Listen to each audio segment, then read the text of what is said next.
What's up everybody, welcome back to Togi Lab. Today we're going to be installing some Recaro bucket seats as well as bride seat rails for our passenger side to match the driver side seat.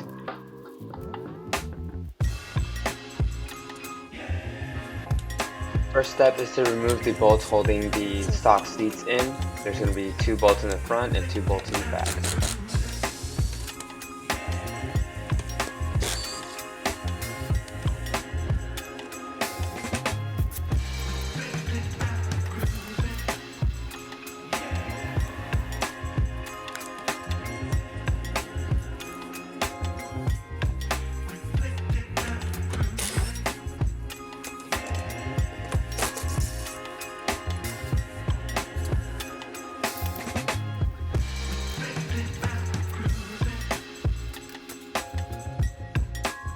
The bride seat rails do come with instructions, so it should be a fairly straightforward process.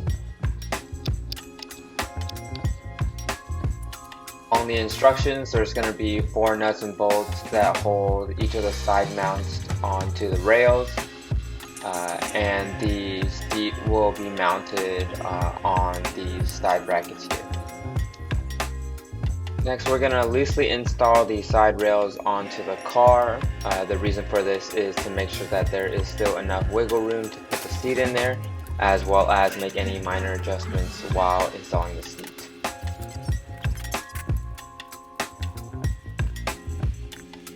Once we have the rails on the car, we're going to go ahead and install the Recaro. There are 4 mounting holes on the seats, and on the brackets there are adjustment holes where you can tilt the seat and or slide it a little bit lower and higher.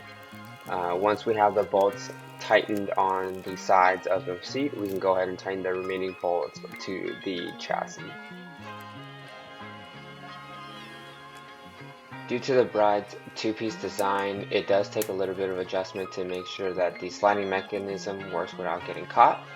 So here we're just going to go ahead and adjust this until we get it to the point where the sliding mechanism no longer gets stuck, and then we can go ahead and tighten up all the nuts and bolts.